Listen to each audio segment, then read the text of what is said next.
Well, hello, LifeSite friends. Today is such a special day because I've been waiting to have this conversation with Kennedy Hall for a couple of weeks now, and I am so excited. If you don't know who Kennedy Hall is, by the way, you need to know because this man has something to say. He is my colleague at LifeSite, where he's one of our great staff writers, but he does many, many things. I'm going to bring Kennedy in right now from the great white north on the other side of the Iron Curtain. He's in Canada, of course. Kennedy Hall, welcome to LSN TV. Thank you. I think we call it the COVID curtain nowadays, or maybe it's the Trudeau wet blanket. Either one works. Yes. Well, Kennedy, we are here chiefly to talk about this book that I'm holding in my hand right now. I just finished it this morning. It is called Terror of Demons, Reclaiming Traditional Catholic Masculinity. And brother, I got to tell you, this book just knocked me out. And I've learned a lot of things about you, Kennedy. And one thing that is for certain, you are one heck of a writer. And this book was just like a punch right in the face to me. Kennedy, tell us about Terror of Demons, why you thought it was time to write a book on reclaiming traditional Catholic masculinity. Sure. Thanks for that. I was going for the gut throat punchy feeling, so I'm glad that it was translated across. Well, I'm a prodigal son, like most people are these days, unless you've been raised in a really devout family. And even if you are, maybe you fall away as it happens. I was raised in a nominally Catholic family. My mom's an Italian immigrant. Dad hails from a line of English Catholics. I was baptized, went to the sort of parochial Catholic schools that didn't really teach me much, sadly. So it came time for me to be a man and be a father and, embark on a career and all those sorts of things. For all of my faults, and I have many, one of the things that I've never been okay with is hypocrisy.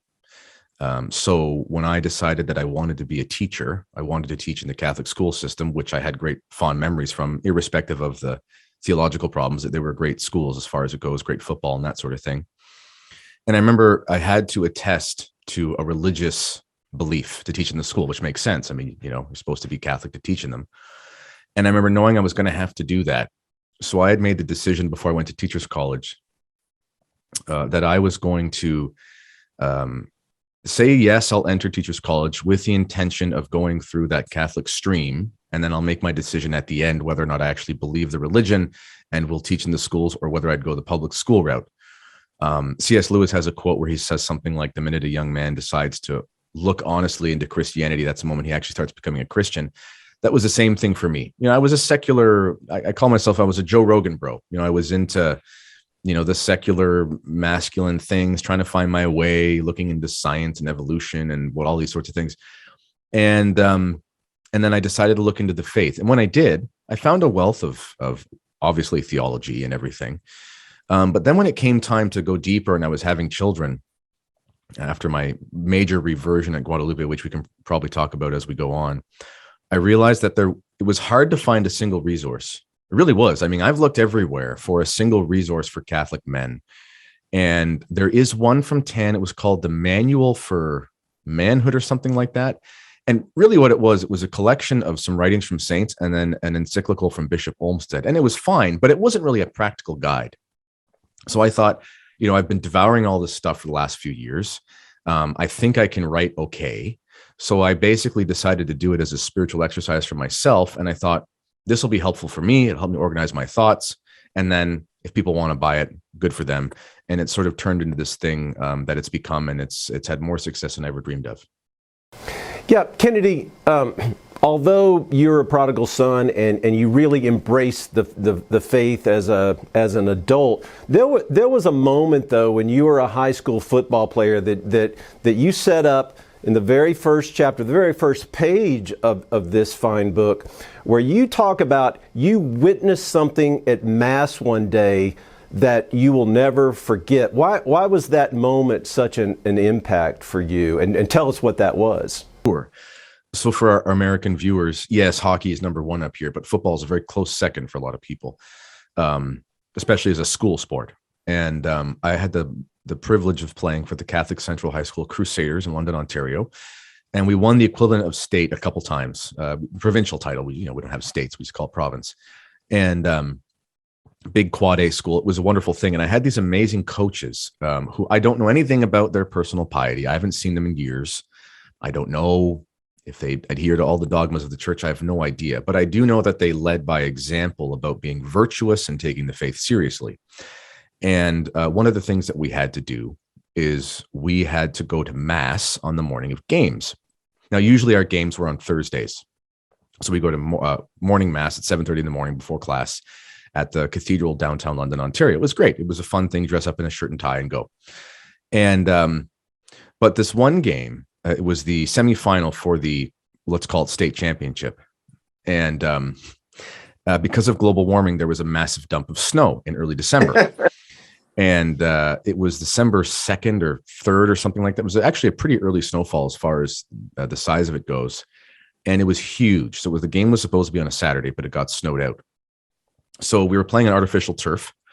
And so all that day and the next morning, they had to cancel the game, but they had these Bobcat plows come in and actually plow the field. So the next day we rescheduled the game for Sunday. The team couldn't get in the day before because they couldn't drive on the highway. So we scheduled it for Sunday. And we played on this artificial turf with the sidelines were literally walls of snow. So guys were getting tackled, in 2-3 yards from the sideline. They were getting tackled into a snowbank. It was amazing. And, guys were one of our strong safeties. He would get up after he tackled the guy and he'd throw a little bit of snow in his face without the ref seeing, little things like that. It was awesome. And we won the game. It was great. But that morning, we had to go to Sunday mass as a team. And usually we just went to morning mass. So the coaches brought their whole families because it was Sunday.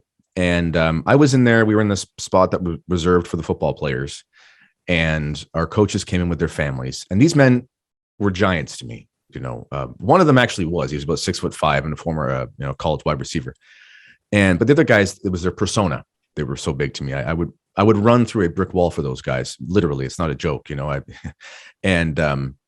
I saw them just kneel down in prayer. And for that moment, it stuck with me. And there was something, it gives me goosebumps to think about it. I don't know what it was, but I just realized that they were more magnanimous and taller in some way when they were kneeling than when they were standing. They were taller when they were on their knees.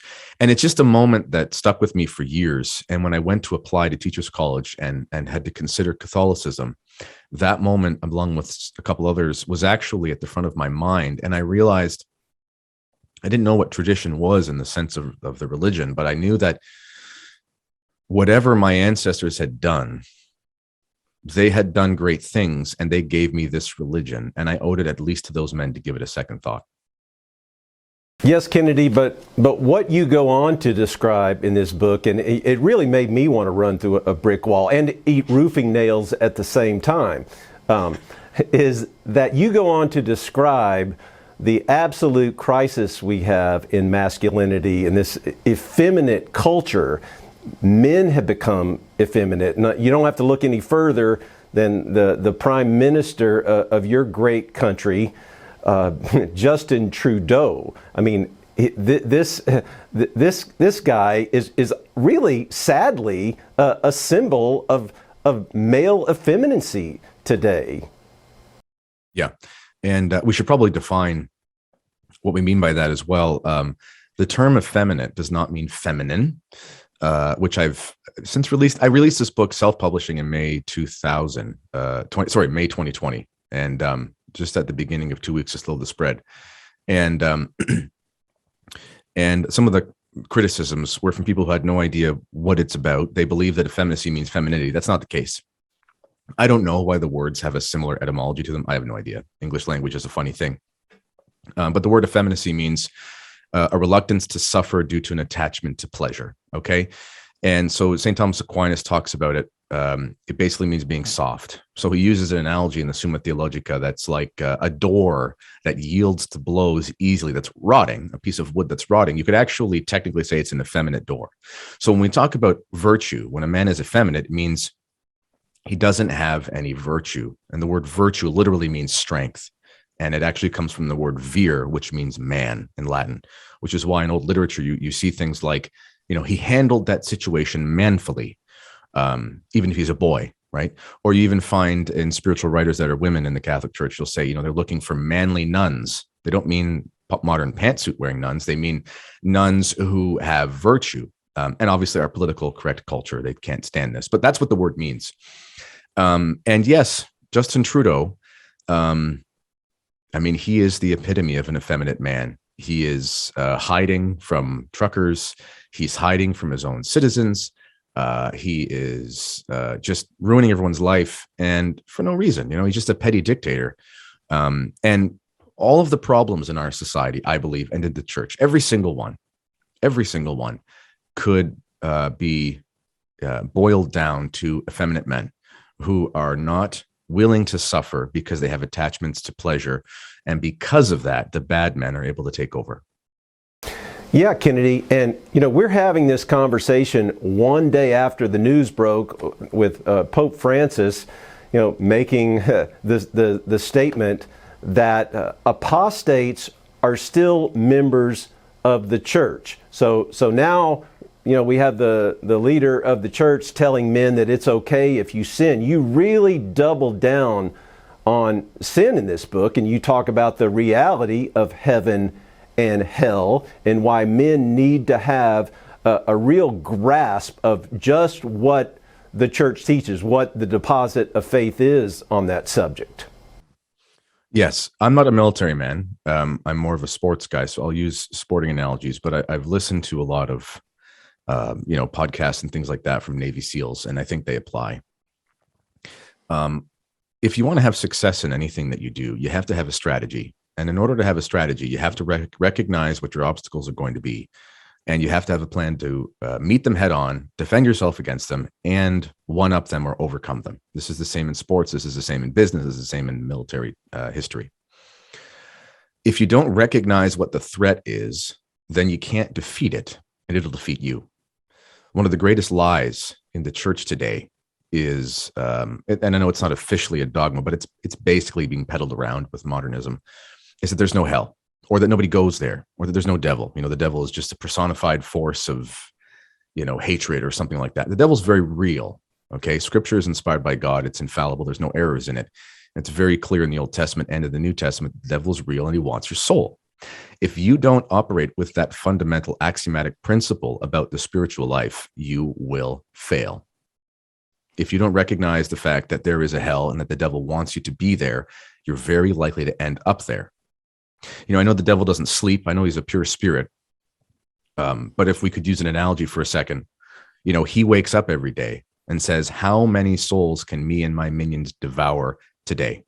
How many souls can we bring to hell to be with us in eternal hellfire for all eternity? So it's time for men to wake up and smell the sulfur and realize that the fires of hell are a very real thing. That doesn't mean that everything bad that happens in your life is because of the devil. It's not, you make a mistake because you're an idiot. It doesn't mean the devil made me do it. You can make mistakes. But you have to recognize that the devil is there. The devil really wants your soul. If you don't recognize that, you will have no strategy and you will have no defense. And sadly, you'll end up losing. Well, Kennedy, and you do have a very frank discussion in this book, Terror of Demons.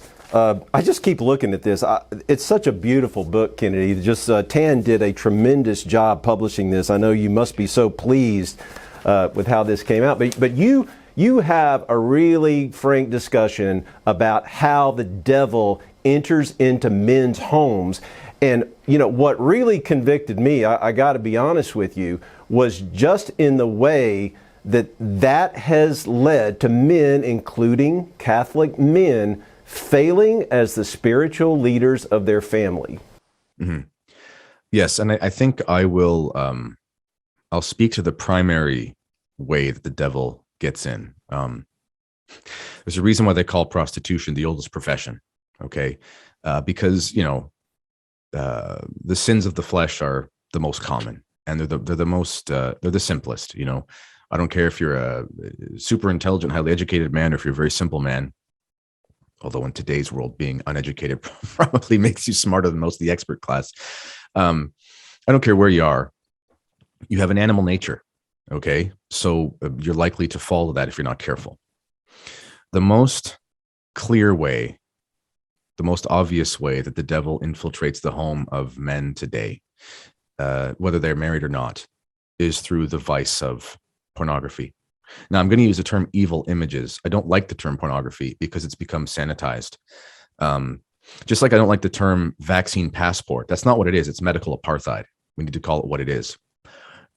People use the term, they'll say fear porn or something like that. I don't like how it's become a colloquial term, so I'll use one to say what it really is. It's evil images. It's images that are used by evil and facilitated by evil so that you will spend eternity in hell. That's exactly what it is. And men are, plagued by this. I don't know what the statistics are. Depends on how you define addiction, anywhere from 20% pure addiction to 80% pure addiction, whatever it is. Men are using this all the time. And just if I may, if there's any children listening to this, leave the room for a second, because I would like to describe, I wrote an article for Crisis Magazine the other day talking about fighting the demon of pornography. I think that men need to really understand just how vile this whole thing is. And, the only way that men are going to beat that vice, in my opinion, is if they really come to hate it. Righteous hatred for what it is. It is an exploitation of its human trafficking of young women. It is the directors and producers. They basically make addicted young prostitutes and turn them into victims they coerce by legal gerrymandering. Many of the women who are in the scenes on the internet are actually dead. So it's sort of a sin of necromancy because you're essentially, committing a very solitary vice to a corpse. That's how disgusting it is. In addition, and this is one that if I talk to a group of young men about this and I want to get their attention, it's also an intrinsically homosexual activity, because you, a man, are with yourself a man, and that's the object of your pleasure. Men have to see this for what it is, and they have to be disgusted by it, because this is the primary tool that Satan uses today to drag you away from God and also infiltrate your family. I say in the book something like, a home where a father is addicted to evil images is not a home, it's a prison. And that's exactly it. So if there's any one reason why I hope men would pick up this book, it's not all about evil images. There's lots in there, but that is the primary vice for men today. And I think that this book as a whole, it'll inspire a righteous hatred for it, but it'll also give you the practical tools to overcome it. All right, Kennedy, let's talk about these practical things you can do. And you make it crystal clear here that everything that the church, that we can avail ourselves of from the church is what we need, not watered down Catholicism. What we need is the authentic teachings of the church. And we need to practice what the church teaches as the leaders of our home. Yes. As I said, there's nothing new. This is a modern version of an old vice. It's a very pernicious version, but it's still the same old thing. And what we need to do is we have to get control of our appetites. Okay. And the way that we get control of our appetites is that we bring them into check. In order to do so, we have to have a combination of physical discipline and intellectual and spiritual discipline. Many people are, switched on to the idea that you have to have spiritual discipline. Like, a lot of men struggle with these vices, and it's not for lack of rosaries. It's not for lack of scripture reading. It's not for lack of daily mass even, or confession. They're really trying, and it's, no judgment here. This is a tough go. But then there's a purely physical side where, as a society, we have become institutionalized in our effeminacy. I mean, listen, I write this book about trying to be a real man. I still sit down at my desk for most of the day when I'm working. I have to make sure that I do hard things in order not to become soft physically. I got to work out. I got to get up early. I got to shovel the snow. I got to do these things. But men spend so many hours in their car and they're sitting down at work, and, Netflix is there and all these things. And it's just so easy to have this physical, lackadaisical attitude. So this is why men keep struggling, in my opinion. So one of the big things that we have to take from the church's tradition, of course, praying is first and all that sort of stuff. Yes. But when you look into the lives of the great saints or the methods of training great priests and great orders, for example, if you look at the Jesuits, I know the Jesuits have greatly fallen, but man, the Jesuits were great. And I love St. Ignatius of Loyola, and there's still some good Jesuits, and they should be praised for that. And, their training was military, that's how they were trained. The Holy Ghost Fathers, they used to be very good, before the Second Vatican Council. They basically evangelized all of French-speaking Africa. They would go have their training in northern France. And the intention of the training was basically to force them to be extremely ill, to separate the wheat from the chaff. So they would go up there and they would have no heat. There was only one room in the whole seminary that would have heat, and that was the common room where the district superior or the headmaster got to sleep, and that's where they'd listen to lectures and things. But northern France is cold. They'd have to, get the ice out of their tap in order to have the water running and things like that. And they'd have to go outside and do their reading and walk around with no gloves on, holding their books and reading outside. Anyway, within a month or so, it was common they would all come down with some severe flu. And the reason was because they had to be trained, because you were going to go to the bush in Africa and you were probably going to get malaria. So you had to have a robust system, a robust resolve. And, that's physical discipline. Of course, they said their divine office. Of course, they, prayed, of course. But they realized these are men with mortal bodies, and they have to be trained like soldiers in order to withstand conditions. We have to do that. We have to fast. We have to exercise hard. I don't care if it's weightlifting or running. Listen, I hate running. Running is really hard for me. I prefer weightlifting. If you're one of those guys who goes out and runs 5Ks every morning, God bless you. You're a freak compared to me. I can't do that stuff. My knees and all that stuff get all swollen. But you got to do something hard. You've got to fast, and it doesn't mean what Father Bob says when he says, well, for Lent, let's just fast from being negative. No, you've actually got to go. You don't just give up chocolate. You don't just give up drinking Coca-Cola, which might be hard for some people, I guess. But you say, no, what is fasting? Fasting means eating little to no food. You've got to skip some meals. You got to get rid of the steaks. You've got to actually lose some weight. You get that disgusting taste in your mouth because your tummy's grumbling, and you've got to hurt. You've got to do that often. And only when you do that, one of the reasons why men fall into the vice of evil images, for example, is it's actually, it's not that much different than the vice of gluttony that you can't control. This is why St. Paul says about the pagans that their God is their belly. He doesn't just mean they only love food. What he means is in their loins, they have this fire, this insatiable lust that they can't control because they feed it all the time.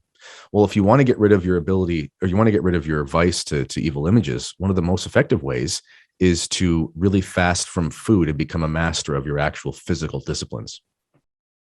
Yes, and what I love, Kennedy, you do have some really practical advice in this book, and you're talking to men and you're saying, look, guys, you don't have to go out and join the gym where everybody hangs out in there, listening to their devices and working out, and not even looking all around while they're working out at things they shouldn't be looking around at. But get yourself a home gym and go for it. And I love you. You sent me the pic of your dungeon a little earlier today, and I just loved it. And I'll tell you, for me, that's been the way to go. I have a gym on my front porch.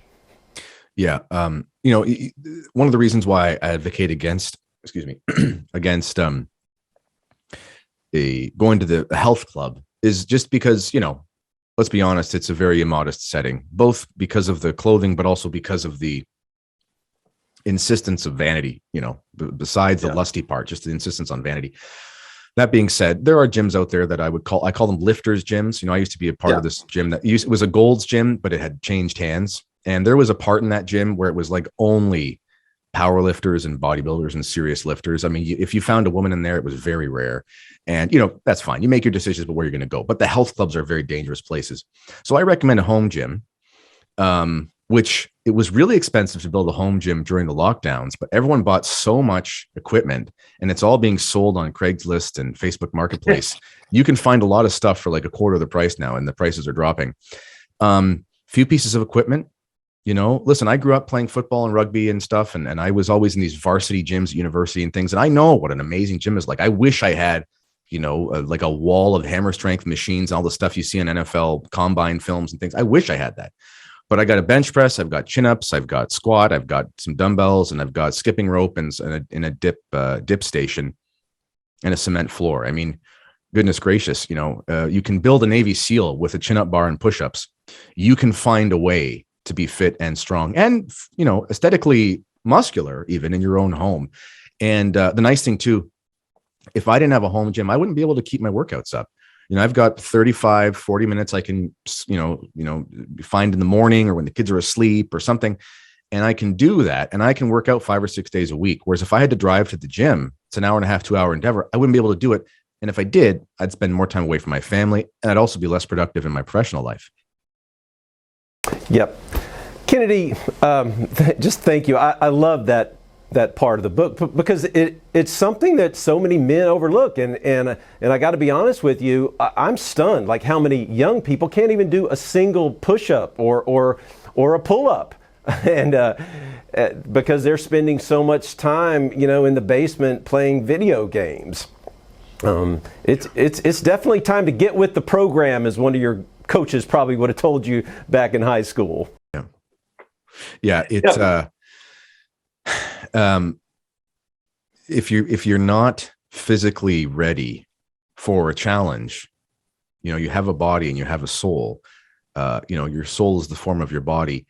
You can't have your soul asking your body to do the right thing if it's not capable of it. It's like the spirit is willing, but the flesh is weak. This is what Christ says. The flesh has to be strong. If the spirit wants you to overcome your vices, if you've got a wet noodle for a bicep, it's not going to happen. So you got to get after it. Yep. Kennedy, when I was reading your book, I just kept thinking, you really have something to say to men. We need to explore this more. We need to bring you on more. I want to have a regular conversation with you. We'll come up with a name for it or something, but let's talk about strength and conditioning and the spiritual life and what it means to be a traditional Catholic man today and why that is absolutely vital. And I say this to you as someone who hasn't even been Catholic 4 years now. I recognize that it would be Catholicism that is the answer to these things you're talking about. Despite how much in disarray, we have outright heresy all the way up to the top of the church now.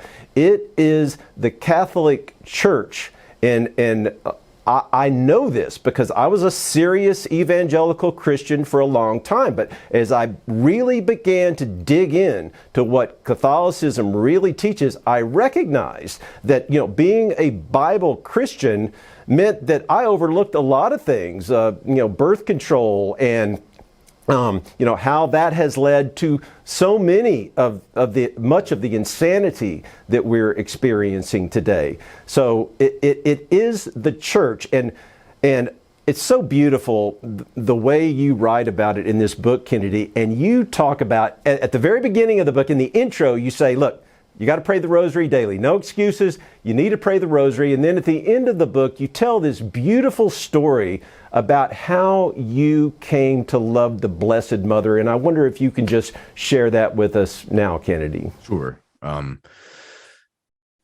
So I speak Spanish fluently. Yeah, I'm not bad for a gringo. And so when I got my job as a teacher, I was, moving towards a deeper faith and things. I was still learning a lot. I was still wrong about a lot of things, but I was trying. And in the school board that I was working in, it was a rural school board in southwestern Ontario. Not a lot of Spanish speakers in general. There were where I grew up in London, Ontario. That's why I was able to learn Spanish so well. But there wasn't a lot where I was. And I think I was one of only 2 people on the board who spoke Spanish as a teacher. So I was asked by someone, a friend of mine, she became the godmother of my second child. I was asked to go as a chaperone to Mexico.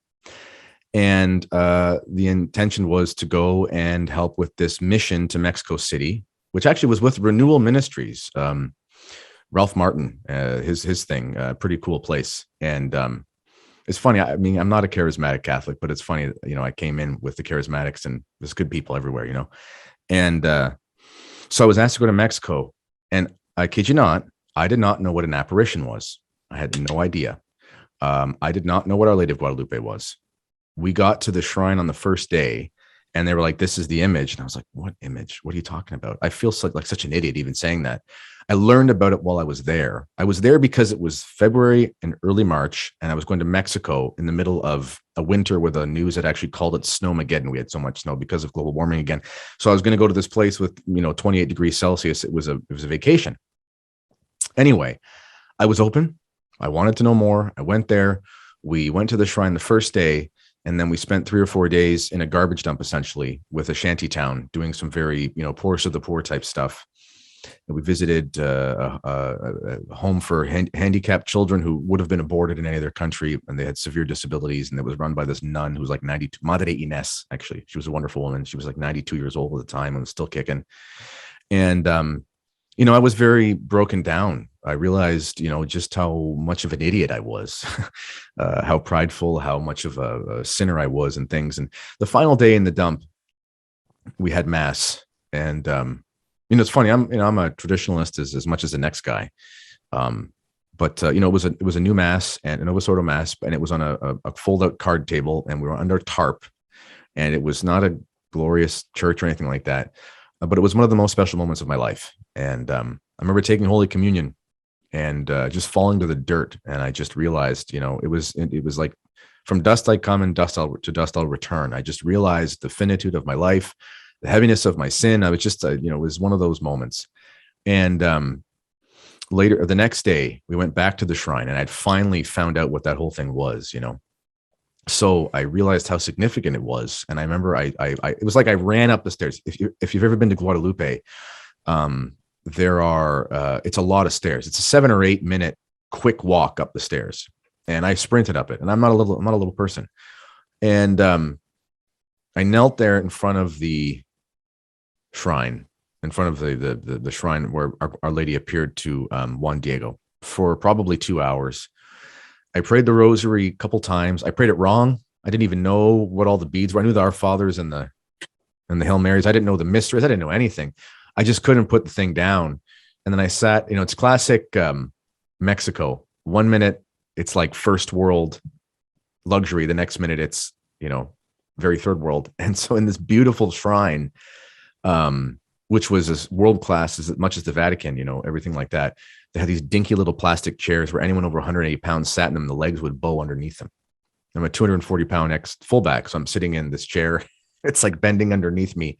And I'm just blubbering like a baby. And I just, I don't claim to be a mystic. I'm not saying anything like that. But the Blessed Mother came into my life. And I came back from that trip, and I had found out about 3 or 4 days before we left that we were actually expecting our first child, who's now 6 years old. And he lost his second tooth last night, actually. And I did not know that Our Lady of Guadalupe was the patroness of the unborn. And God forgive me, before I was a practicing Catholic, I was very apathetic to the pro-choice position. I was just sort of a, whatever, who cares, not my business kind of thing. And I realized just how wrong that was. And the course of my life has been changed. And my poor wife, she had a husband who went to Mexico to get a tan and came back as a religious zealot. And God is very good, and the Holy Ghost is very powerful. And she came along with me very quickly. And now we have this wonderful Catholic marriage. But I will be a mama's boy for the rest of my life because of that. Well, Kennedy, thank you for sharing that. I love that part of the book so much. I just finished it this morning, and it was such a blessing. You are doing exactly what God has called you to do. And my prayer is that just so many more people will learn about your work, what you're doing. You're a podcaster. Tell us about where people can find you, Kennedy. So at LifeSite, I do a lot of stuff. I do a podcast with my friend Tim Flanders every Monday morning at The Meaning of Catholic. I do a lot of freelance writing as well for Crisis Magazine, 1 Peter 5, Catholic Family News. I did have a radio show with Mike Church, and it was wonderful. But my wife, she's come down with a severe nausea thing through this pregnancy, and I just need to be a lot more involved. She's healthy; that baby's healthy, but I just, the 2 hours a day live, I just couldn't commit it anymore, and it was tough. So, but I did have that show for a while. I do some videos with some friends of mine I worked with at the Fatima Center. We called the Kennedy Report. We're sort of working on some things there now. And I'm recording an audiobook for someone. And I do have another book in print as well. It's called Lockdown with the Devil. The original title was Family Be Damned, but I changed the title because I thought the lockdown was going to be a passing fad. So I didn't name it like that at the time. So it's very relevant still. And that's it's my homage to C.S. Lewis's Screwtape Letters. And it's written in the way of a devil trying to tempt a family to hell during the lockdown. And Father McTagg from Stations of the Cross Radio read it, and he was very honest. And he said, you were approaching C.S. Lewis's masterpiece. I was very hesitant, but he says, you did it, Kennedy. It wasn't cringe at all. And it was like, this is actually like Screwtape. So that was high praise from him. And besides that, just every day at LifeSite. Yeah, I can't wait to see it. Speaking about Every Day at LifeSite, I also just recently watched your interview that you did with John Henry about the truckers, the truckers protest. I'm going to put a link to that interview. It is so good, and also a link to the report you did with your iPhone when you went out in London, Ontario, and met with some of those guys. That was just so inspirational, Kennedy. It was so manly what these truckers were doing, and they just all put Justin Trudeau to shame. But thank you for the work that you've done. It's really been inspirational, just as an American, to see that the Canadians are finally saying that enough is enough. So God bless you for telling us all about it. Thank you so much, Jim. This has been a pleasure. And I hope, you and I have been talking about our favorite whiskeys and cigars and things. And if this dang COVID curtain would fall at some time soon, perhaps we can meet in the summer and enjoy some of those things. I can't wait to see you, brother. I'll take you for a mountain man hike. I live right off the Appalachian Trail, and then we will avail ourselves of those beverages and fine smokes, sir.